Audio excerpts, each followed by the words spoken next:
We just got done with the November election in November, right? Still kind of picking up the pieces from all of that as the new Congress is seated and the new General Assembly is seated, and they're throwing all kinds of bills at the wall, seeing what sticks. But we now have, just days away, the municipal consolidated elections across the state of Illinois. Everything from park board to school board to library board, and even what's going on with your village or your municipality. Here in Springfield, we've got a pretty contentious race between two candidates. You got the incumbent, Jim Langfelder, and the opponent, Treasurer Misty Buscher. Plus, you've got several contested ward seats in Springfield.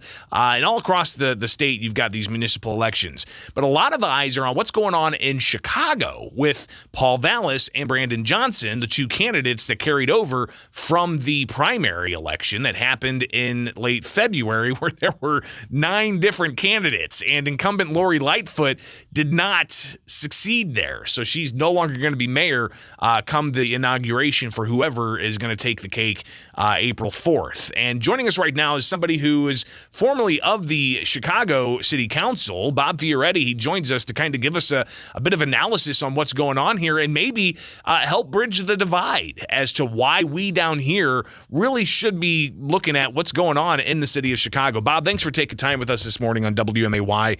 I guess just tell us where we're at right now with this race in Chicago. Well, I think it's going to be a nail biter, Greg. Thanks for having me on this morning. The candidates are raising and spending money like we've never seen in a runoff election. Over $8 million has been raised between the candidates, most of it on the Paul Vallis side.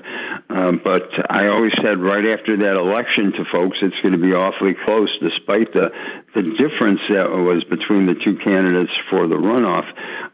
Brandon Johnson has a lot of teacher union support, ASME, SEIU, and the national and local teachers unions who can turn out the workers.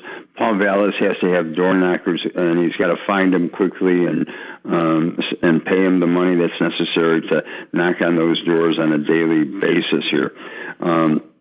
It is, wherever I go, people are concerned. Crime is still the number one issue, but economic opportunities and what we need to do to get out of the economic financial problems that the city of Chicago has becomes a close second. And, of course, education and making sure that our kids get a good education here, a good public education, and Paul Vallis is a school choice person. He's pushing school choice, so it's boiling down to being a very close race, and it may not be decided on election night. It will depend upon what happens with the mail-in votes at that stage. So that's how close it is. Well, and I think it's interesting, too, you raise something that's not the norm across the rest of the states, and that is that the city of Chicago does centrally control the city's school district. We don't have that in the rest of the state, where the mayor really does have a lot of control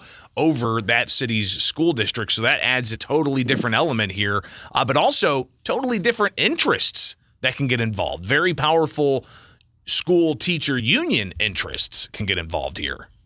And the Chicago Teachers Union has grown in strength. It's probably one of the more aggressive and political and money-raising unions in the country. They have a political agenda that they're asserting rather than just education. And so the fight is on here for what type of school system we have.